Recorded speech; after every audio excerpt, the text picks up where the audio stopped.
Welcome to the Danny Clinkscale Reasonably Irreverent podcast. Insightful and witty commentary, probing interviews, and detours from the beaten path. Welcome to Kansas City Profiles presented by Easton Roofing, and Kansas City certainly is a big part of the story as far as Kathy Nelson is concerned. She is the CEO and president of the Kansas City Sports Commission, and all through her life she has stepped forward and stepped up, be it from youth sports to music, on to college and playing sports there, moving over into the world of radio and then television, and then on to public service with her time at Win for KC, and then quickly on to the Kansas City Sports Commission, where she has been president and CEO for almost 10 years now. She has been recognized by the Kansas City Star as one of the 50 most influential people in Kansas City sports history. Also named one of the 20 most influential sports figures in Kansas City at number 5, only behind Clark Hunt, Dayton Moore, Peter Vermes, and David Glass.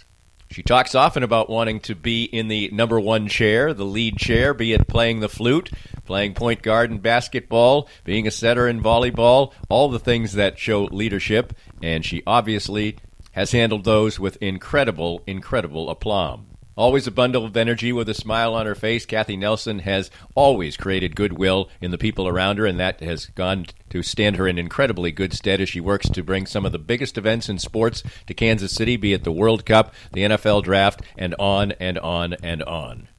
Her story is upbeat, fascinating, and enjoyable. She's a pleasant person to talk to always, and it's been a pleasure to know her through the years, and you'll get to know her even better coming up next on Kansas City Profiles, presented by Easton Roofing. We're here with Joe Spiker, the CEO and president of Easton Roofing. And Joe, you had a great year in 2019, a record year. 2020 comes, things are moving smoothly along, and then the coronavirus comes. But your company seemed to be very ready, very proactive, and very ready to serve your customers well. Yeah, we adopted social distancing very early before the cities even put out the notices. And we started working from home. We are largely cloud-based as a company, so that transition was easy. Our technicians are wearing masks and gloves, and salespeople are not meeting with homeowners. We're doing everything digitally and doing everything we can to do our part to get over this as quickly as possible. So for any needs that people have right now, what's the best way to get in touch with you? Well, you can always call us, 913-257-5426. But the best way is to go to eastonroofing.com, put your information in, and we'll give you a call. Easton Roofing. Integrity matters. Cinematic Visions has been an affordable solution for professional media production in Kansas City since 2003, offering award-winning video production and creation, as well as a wide array of digital and social media management services. From planning, scripting, filming, editing, and post-production, to delivering your product to a watching world, Cinematic Visions will provide professional and affordable services for you and your business with the necessary return on investment to make it all worthwhile. Cinematic Visions' goal is to unlock the power of storytelling through video and a strong online presence for your company. Beyond the numbers, they want to inspire and evoke your clients to feel and act. Let my friends at Cinematic Visions embed your brand where it belongs, in your customers' minds. You can find them online at cinematicvisions.com or with a quick phone call at 816-600-6300. I'm here with Tim Emerson, the owner of Emerson & Company. And Tim, give us an idea of the range of services that you provide from Emerson & Company. At Emerson & Company, we do credit card processing, payroll services. We do bookkeeping, merchant accounts like point-of-sale systems. What would you say differentiates you from other companies in the field, and what makes you special? I think what makes us unique is that we're a small local business making regional decisions on companies. We create a profile for the business and then put it out to our different vendors in a very competitive environment and tailor those needs to the specific business, which usually ends up in a great fit or great result for the company. And, of course, the idea is to save money, right? Save money, and actually sometimes I'm surprised where actually a solution that may cost a little bit more ultimately does save money, but we're not conditioned to think like that sometimes. Emerson & Company. Check them out at emerson-co.com or call them at 816-360-9092. It's time to visit once again with Dr. Brad Woodle of Advanced Sports and Family Chiropractic and Acupuncture.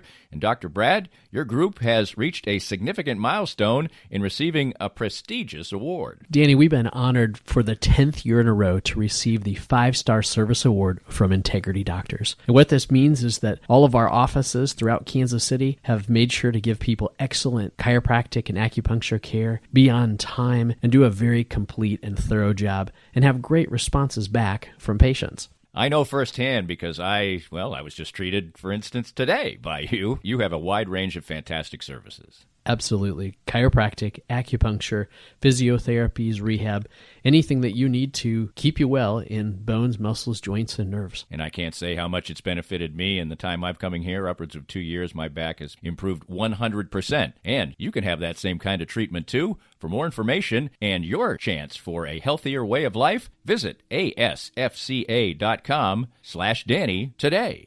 If you'd like to join these and other great sponsors and market your business to a growing and engaged audience, contact us at danny@dannyclinkscale.com. Look forward to hearing from you. Kathy, tell me about young Kathy Nelson and how you developed as a young lady and maybe even more importantly right at this moment as a young girl. Well, I am born and raised in Kansas City. My dad worked for TWA, Trans World Airlines. Mm-hmm. My mom worked for Western Auto, the old iconic building downtown. And so my brothers and I have 2 younger brothers. We grew up north of the river and had been, just the neighborhood kid running around.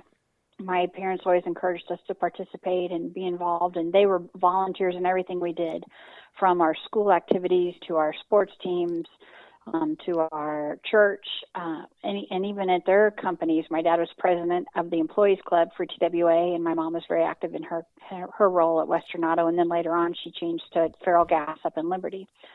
So again, grew up here and always had the opportunity to either participate or be a leader in whatever opportunity was in front of me. Now, obviously, you've always been active in sports and, active in everything, basically. But how did your interest in sports develop? Well, my dad was a big athlete, and the house we grew up in had about 1.5 acres for a backyard. So we had our own homemade track and field in the backyard. We had a stock tank for a swimming pool. We had a cement basketball court poured in the backyard for us.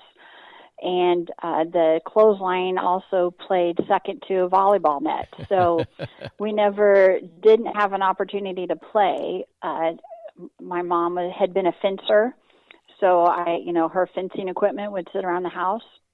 So I was always early on introduced to a multitude of sports, and which was kind of cool because I'm not that old, but at my age, we didn't have girls softball teams when I was younger. So my dad coached my brother's baseball team, and I was allowed to play on his team. It just was the thing to do. My dad never said, well, because you're a girl, you don't have a place to play. It was, well, you'll play with your brother. That just makes it easier.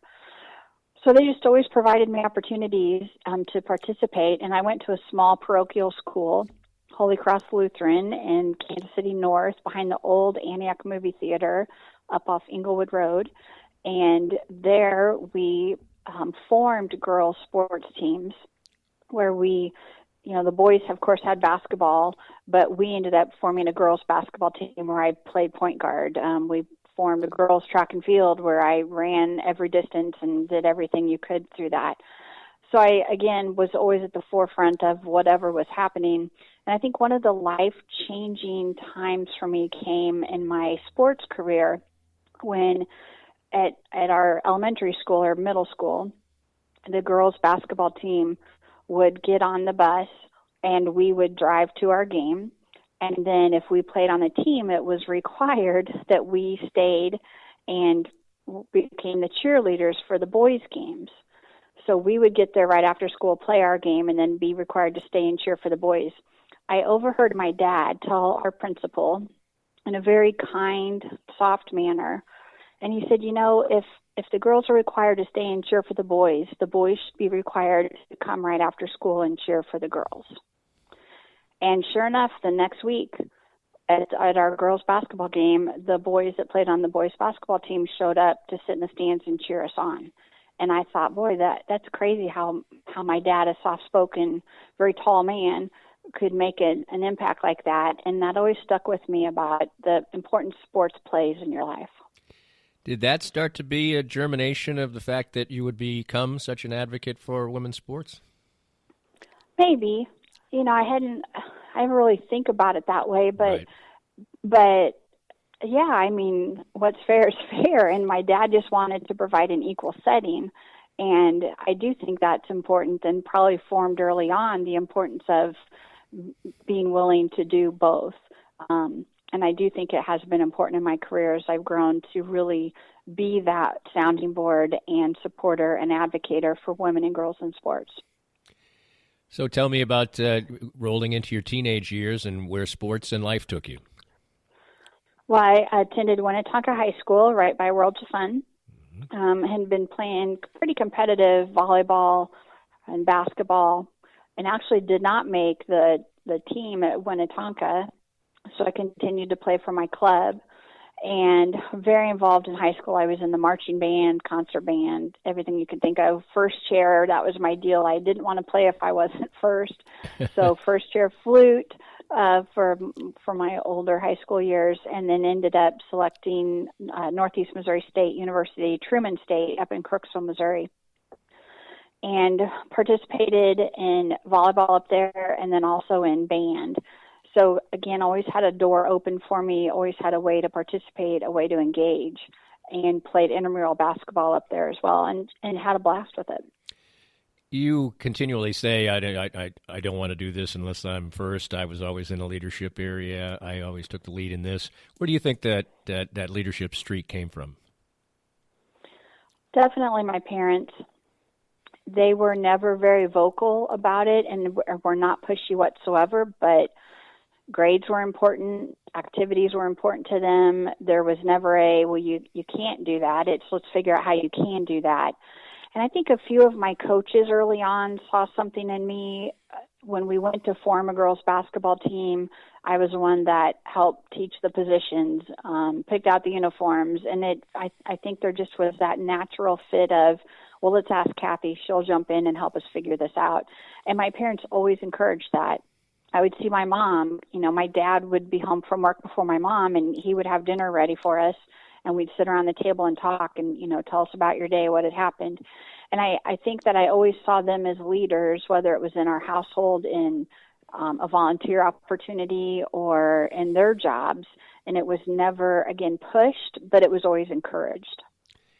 You, as mentioned, went to Truman State. You were a chemistry major, but eventually you would get the bug for being a disc jockey and working at the radio station.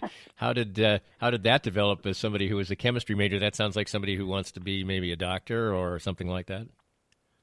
Yeah, so it was, it's a Division II school, so class sizes were smaller, and I'd gotten into my upper level chemistry classes, and I adored my professors. I had a great relationship with a lot of my classmates, and was normally, as I got into those classes, the only female in an upper level chemistry class.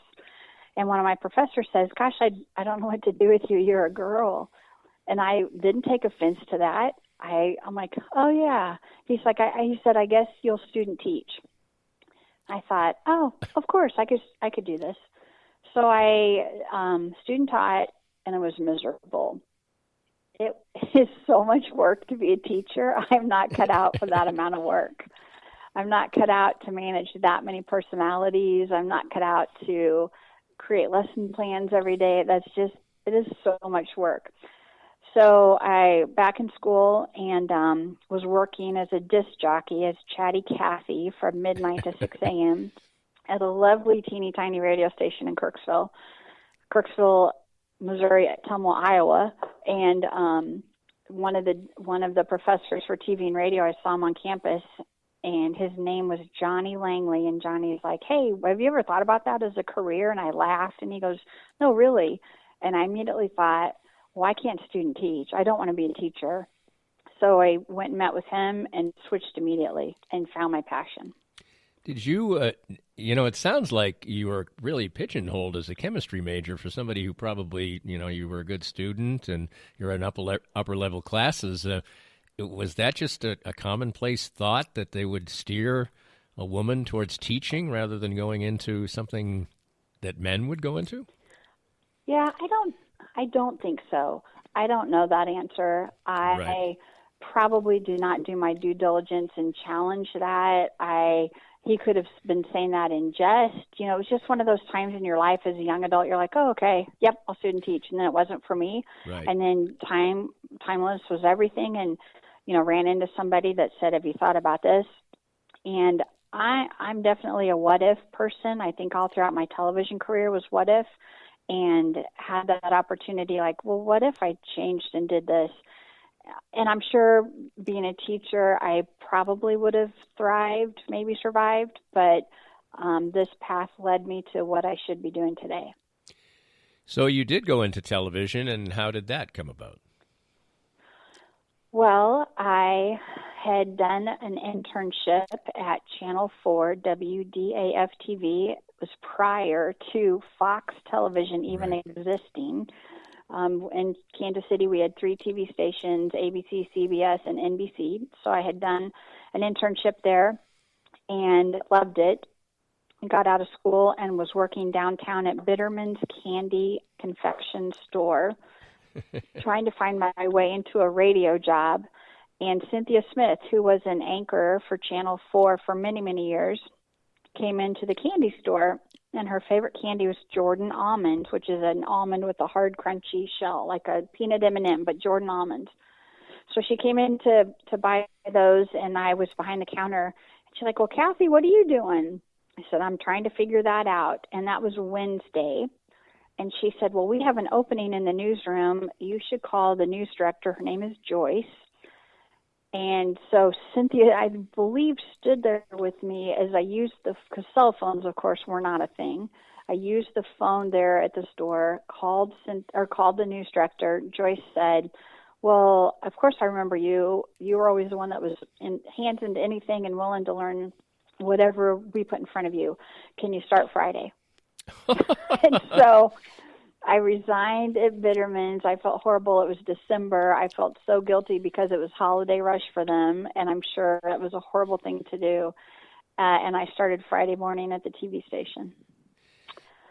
So how did that develop? How did your career there you were there for 12 years, and you did a lot of variety of different things, and you won a lot of awards. And so how did that path start to create for you? Well, I started in the newsroom. I started on the assignment desk, which is, at the time we had scanners where you'd listen to the ambulance and police radios and figure out where the reporters needed to go. And I answered the phones and helped with assignments for the reporters and photographers, and then got asked to help produce. So I would produce some segments for different newscasts. And then there was someone that had called in sick, and it was our midday show, which at the time there wasn't noon news. We did a 30-minute midday show from 11:30 to noon. And the news director said, can you go down here and help do the story and just talk about what you know? And next thing I know, I was doing some on-camera reporting. So that didn't last long, but it was fun. But I didn't have a passion for that. For some reason, that just never clicked with me to be in front of the camera. I like the one being behind the scenes and all the details and the rush. So then someone was pregnant, and they needed someone to fill in the control room for the production of the newscast. And they're like, would you be willing to learn this? I'm like, of course. What if I tried that?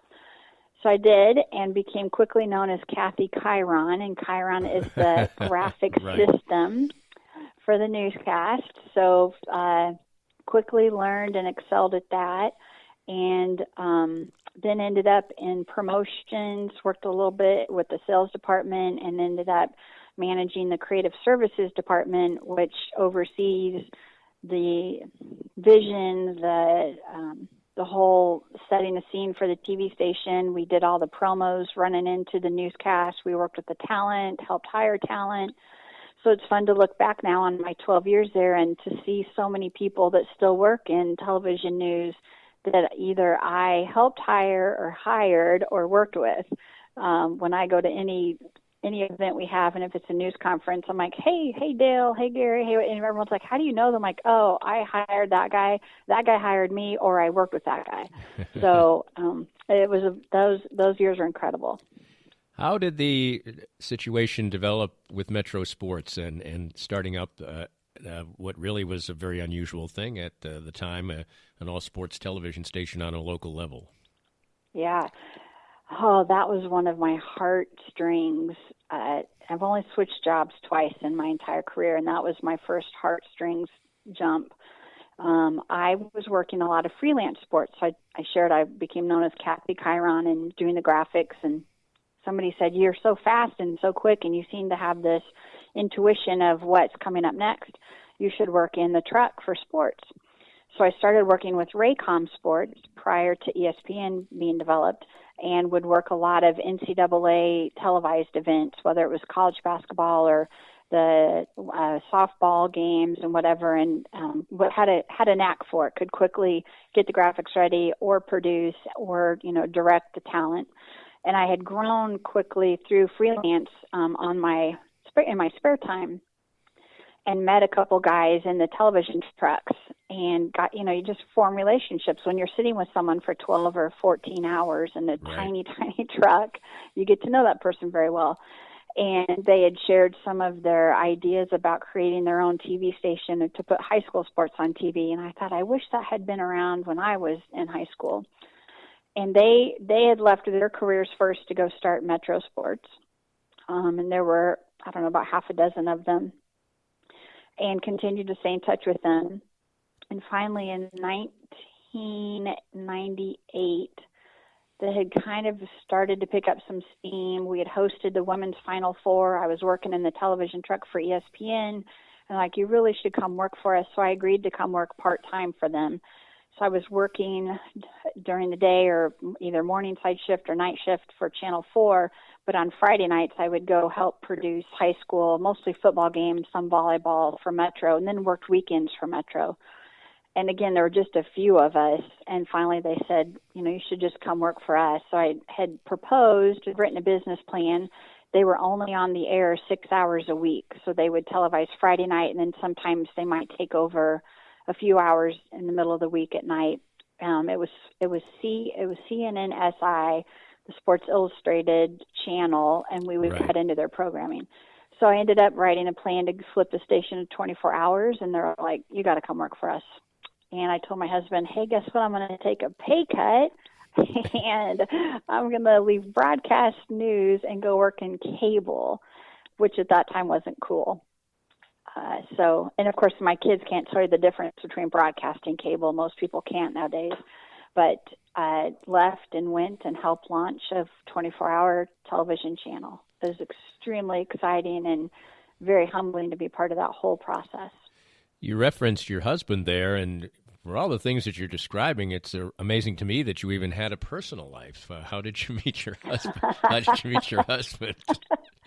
You don't think about that, right? Oh, my gosh. So my husband, his first cousin, Kurt, worked at, and still works there, Channel 4, Fox 4. And I sat next to his cousin for 8 years.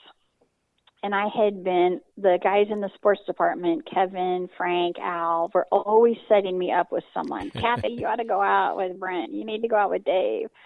I think the last athlete I dated was Stu Kulak, who played for the Kansas City Blades.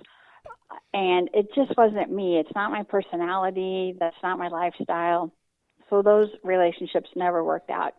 Well, finally, Kurt, after seeing all of this, of dating athletes and professional athletes, he's like, Kathy, you should meet my cousin. He's an athlete, and he's a Lutheran.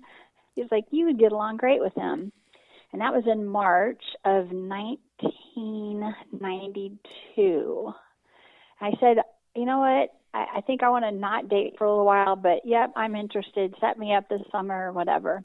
Well, his cousin, now my husband, finally called me in November that year. He had been in a relationship that had ended, and so he reached out. And so our first date was the three of us, Kurt, Lance, and myself. I think we ended up watching a Chiefs game somewhere. And then our second date was to the Channel 4 Christmas party, again, Kurt, Lance, and myself. And after that, I'm like, okay, I like this guy. So we dated for a year, and then we were engaged for a year, got married in 1994, and then our first daughter was born in 96. I've always had the opportunity, well, before my career now, working in television, you either work 3 or 4 in the morning until 1, or you go on at 2 and you get off at midnight. So as busy as I was, I had such interesting hours that it was pretty easy to keep not a normal lifestyle, but for me, what was normal.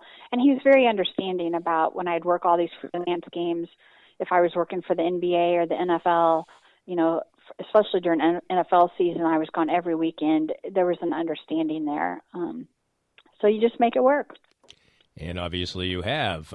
So you mentioned you only changed a couple of times. So you work at Metro Sports, and this develops, and then you are all this time involved with Win for KC and organizations like that, and advocating for sports in Kansas City and women's sports. And how did that go from being sort of a, thing where you were volunteering and helping to what eventually would become the career you're in now? Yeah. So in 2010, I had been involved, like you said, with Win for KC early on, back when we brought the women's Final Four to Kansas City in the mid-'90s, and then when it was organized and formed, had been a board member, had been a donor, a participant for 20 years. And Kevin Gray, the president of the Sports Commission at the time, in 2010, approached me because Patty, who was the Win for KC director, right, had taken a national job. Patty Phillips went to work for the women leaders in college sports. So staying in Kansas City, but national organization she was going to run. So Kevin said, "We think you're the next Patty. Like there's not another Patty. You don't understand. There's no more Patty, or no one that could replace her." He's like, "But we think that you could be it." And I told him no a couple times. Thought about it a lot. My kids were little.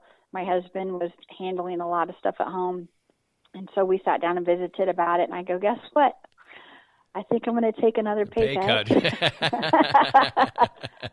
And I think that my heartstrings are tugging, and I really think I can make a difference here. I don't know anything about running a nonprofit. If I'd been involved in numerous boards, different organizations, but I really felt like, and having two daughters heavily involved with Win for KC and seeing their growth through what we had provided, I knew I wanted to be involved and continue to make that difference.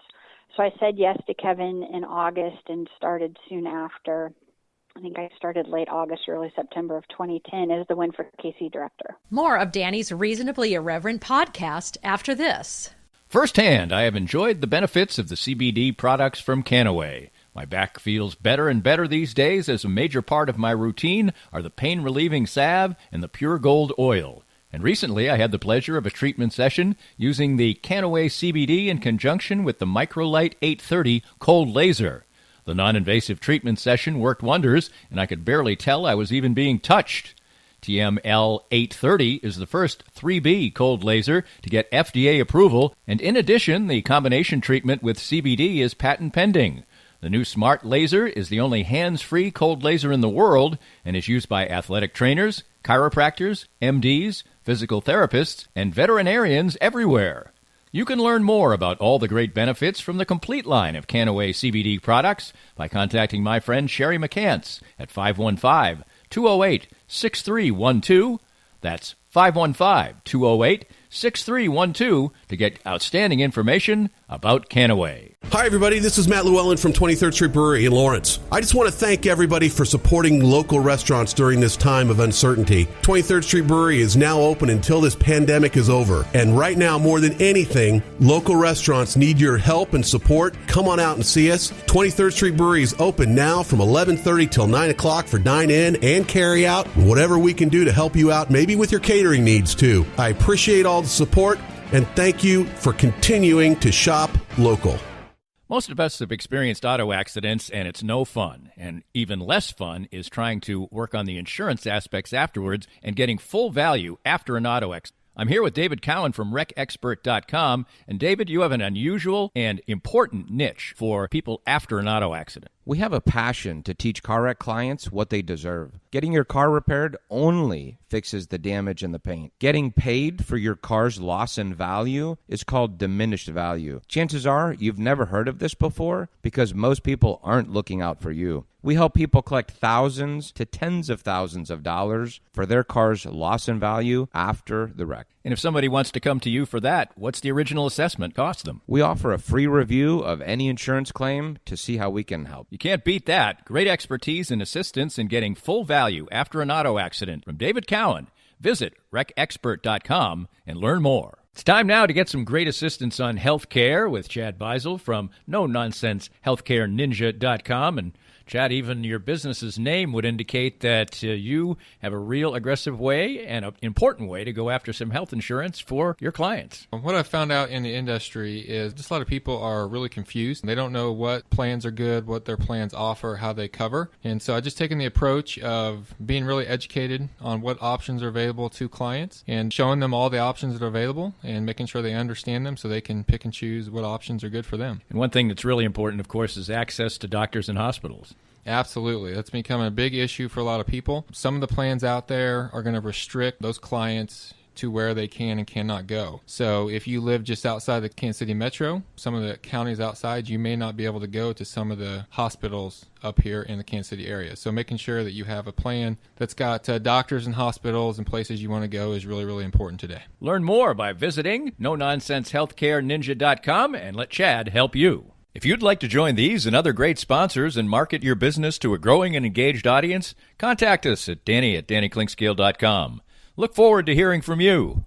Our guest is Kathy Nelson, and of course, she is. What is your actual title with the Kansas City Sports Commission? Or does it say is it president, or what is exactly is it? It is president and CEO. President for the Kansas City. Yep, CEO for the Sports Commission and Foundation. We're two different companies here. Right, and Grand Poobah of both, obviously. There you go. Right.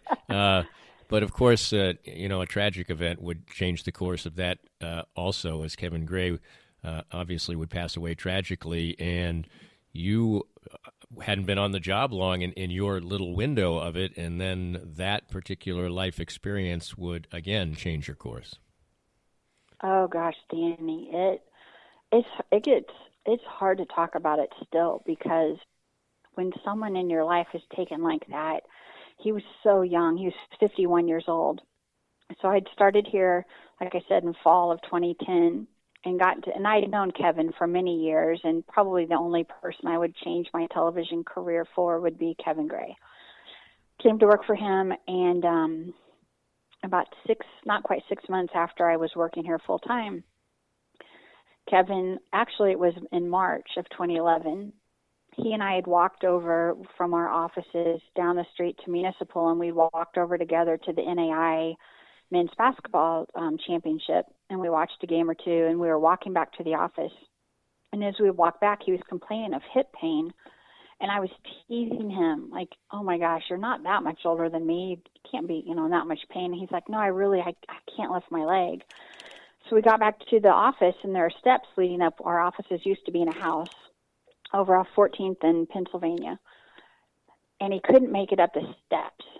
And I knew something was wrong. I assumed he had broken his leg or broken his back or something. So I went in and called his wife. Katie came and picked him up.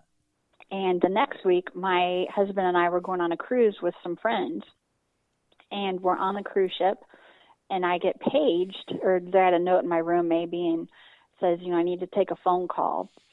And on the cruise ship, Kevin Gray calls me and says, here's the deal. I've been diagnosed with cancer. They're not giving me very long. I just need you to know, because this is going to happen pretty fast. And I'll never forget that phone call. We both cried. I got back to Kansas City. I think I saw him once, maybe twice after that. He was never back in the office.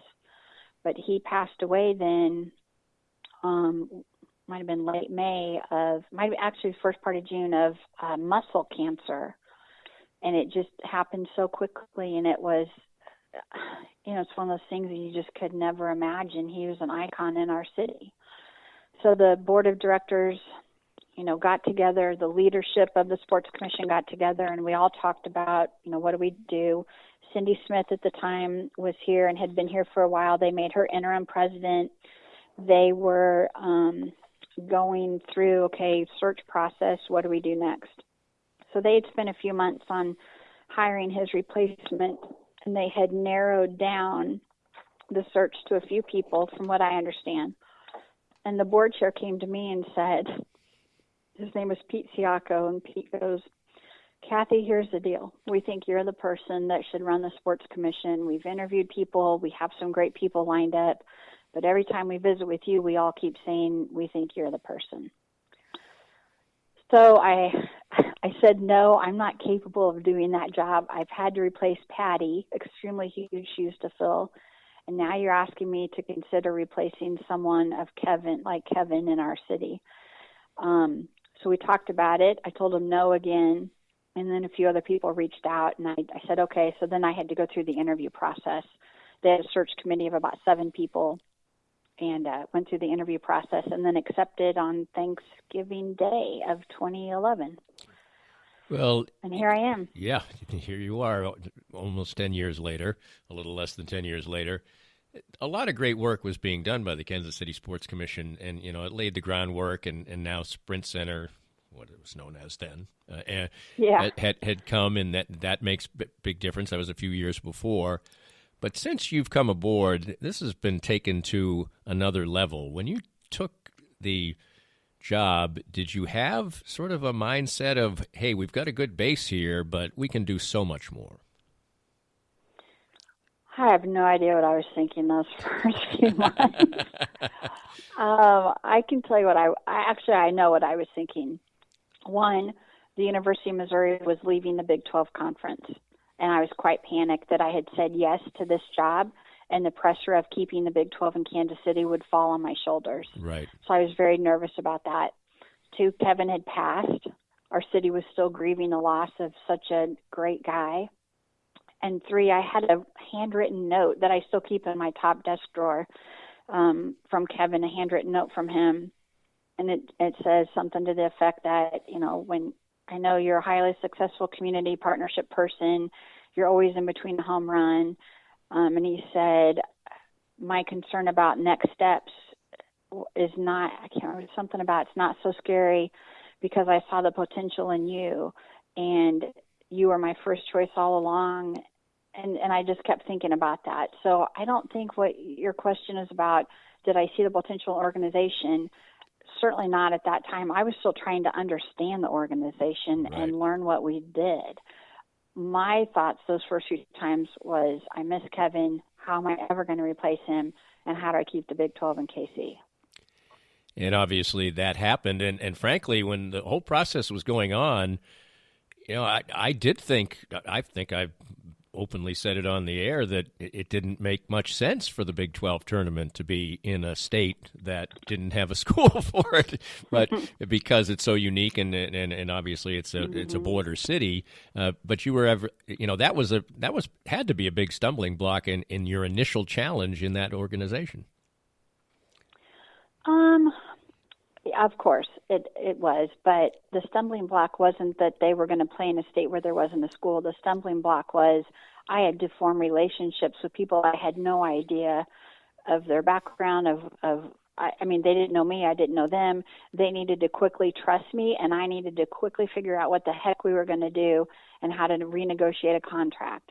So there wasn't much talk of, well, we can't play in Missouri because Missouri is no longer in the conference. It was, we want to play in Kansas City.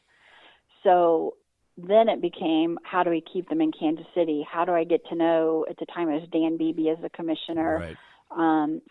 Sly James had just been elected. I need the mayor's help. How do I get to know the city manager? I mean, it just became one of those, oh my gosh, I have to quickly form relationships to negotiate something where they'll start to trust me, and I really don't know what I'm doing. But I do now. But at the time, I thought, what in the world? But it wasn't, the stumbling block was a lot of things were changing quickly. You are in a unique position. The Sports Commission, as you mentioned, is a nonprofit. It's not a ruling body per se. It's an advocacy group, I guess is the best way to put it. How do you describe how the operation works and what how you go about setting goals and how you become sort of the conduit for so many important things that go on? Yeah, all good questions. So we are both a 501c6 and a 501c3. We are two separate companies here. The Kansas City Sports Commission is a 501c6 entity, and the Kansas City Sports Foundation is a 501c3. I have a board of directors. I have 24 board of directors. We're increasing in 2021 to 27 directors. We do set strategy here. Between myself and Sarah on our staff, we're HR, we're the accounting department. We're a small staff of 15. Well, we're at 14 right now. We do not receive government public money. We create our own. So events that we own and operate, things like the Kansas City Marathon, our girls' sports camp called Camp Win, our women's triathlon, our banquets that we do is how we are funded. About 80% of our funding comes from people that participate in the events that we own. So it's risky. I mean, there's no doubt we do not have a steady revenue stream, but we are so diversified that we're pretty strong that way. And obviously you have to develop partnership groups as well, but it sounds like you've gone outside of just relying, very heavily on that. Obviously you need it, but that you've created your own revenue streams. That obviously is a successful entity. Yeah. Right now we're probably the biggest sports commission in the country, both head count, pretty close, if not the biggest on revenue. And we're 55 years old, so we are the oldest sports commission in the country. We were formed in I should know this off the top of my head, 1962 maybe, by a group of men that were working to sell season tickets for the Kansas City Chiefs, and then also trying to keep the Royals, get the Royals back. I can't remember the whole story now, but anyhow, that's how it was formed.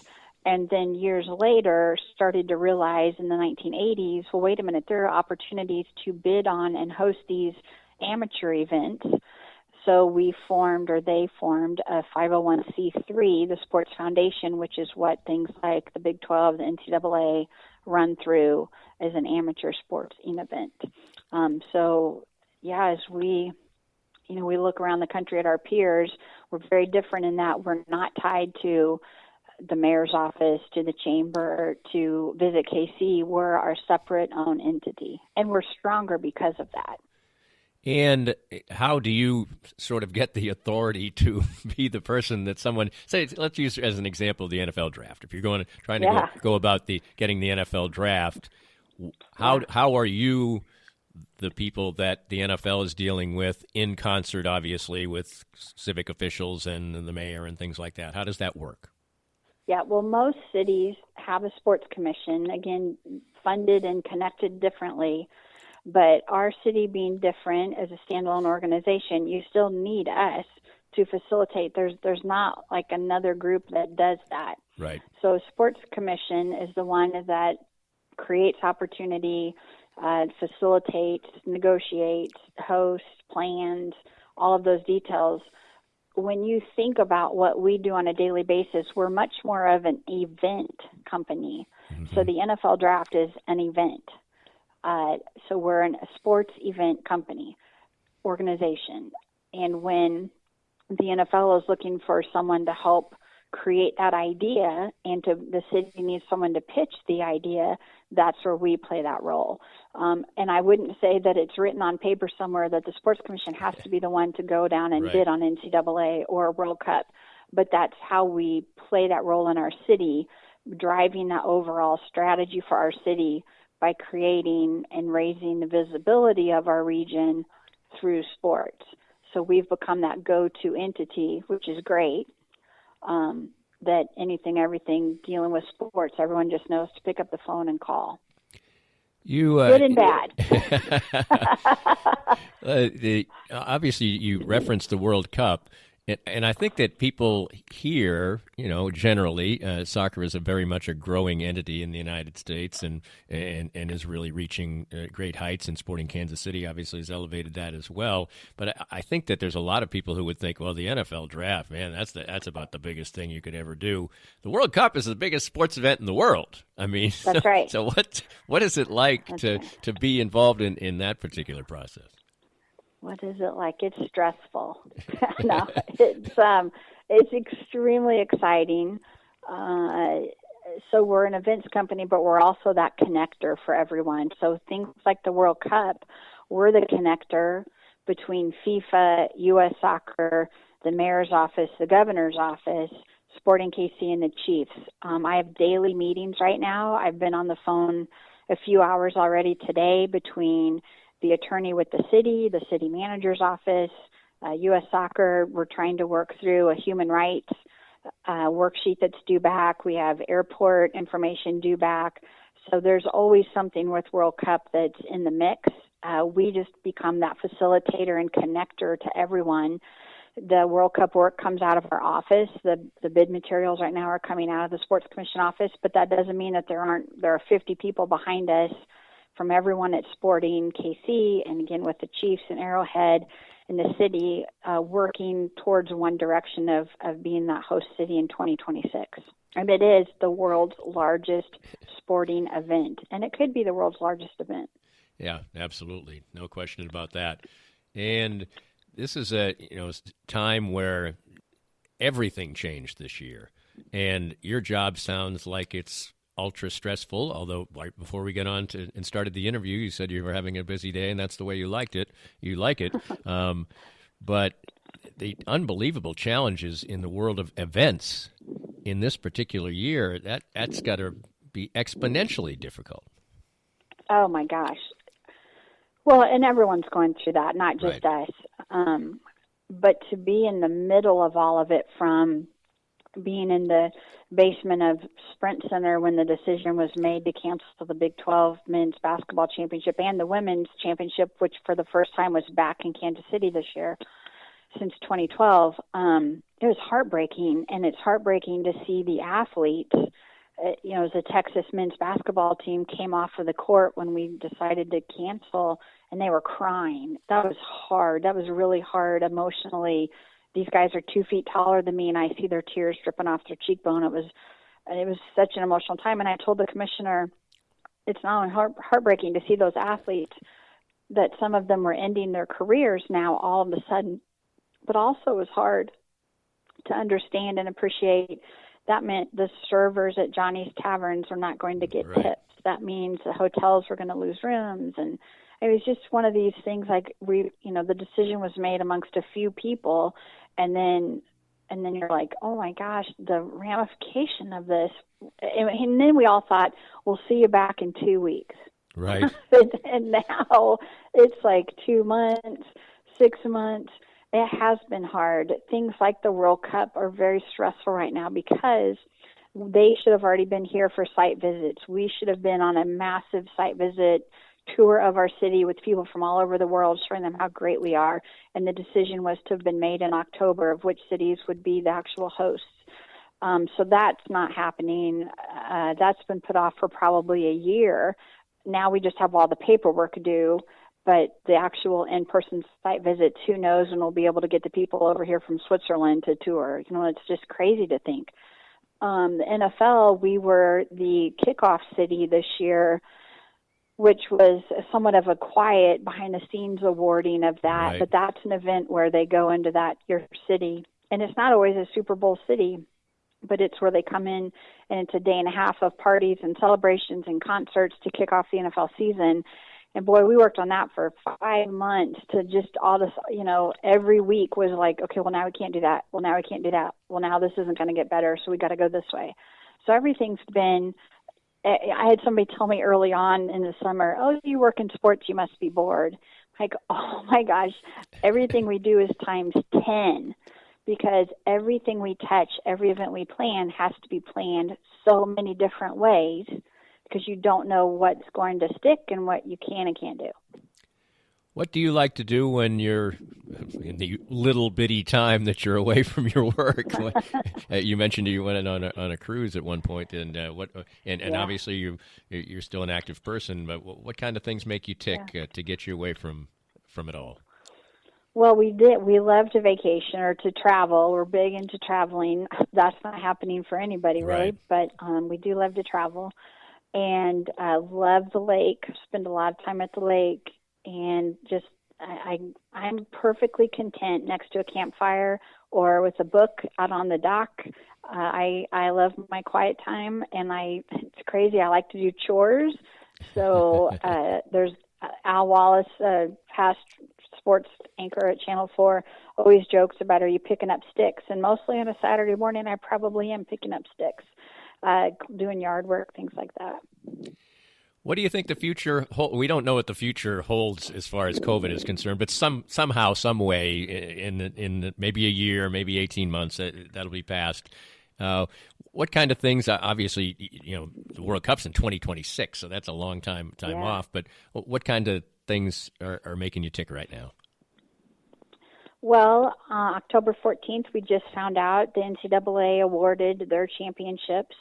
So beyond thrilled to receive 3 huge events from men's basketball regionals in 2023. In 2024, we're hosting Division I men's wrestling, which is one of the biggest collegiate championships next to a men's and women's Final Four. So that's exciting. That'll be here. And then Division I volleyball is coming back in 2025.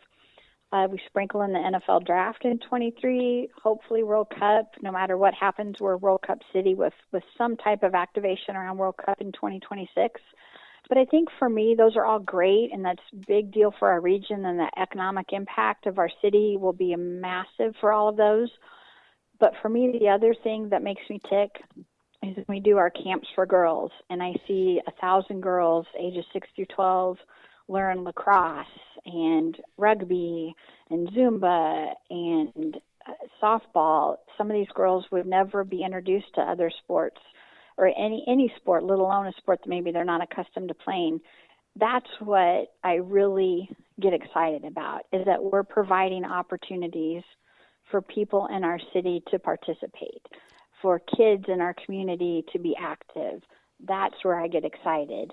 It's great to get all the recognition and the press for the big events we're bringing in.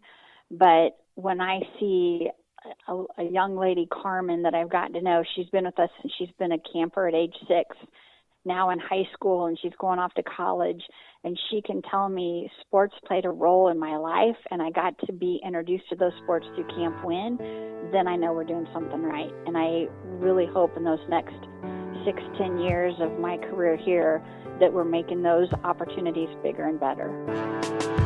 This podcast was made possible by our great sponsors like Easton Roofing, the presenting sponsor of Kansas City Profiles at the Danny Kling Scale Reasonably Irreverent podcast.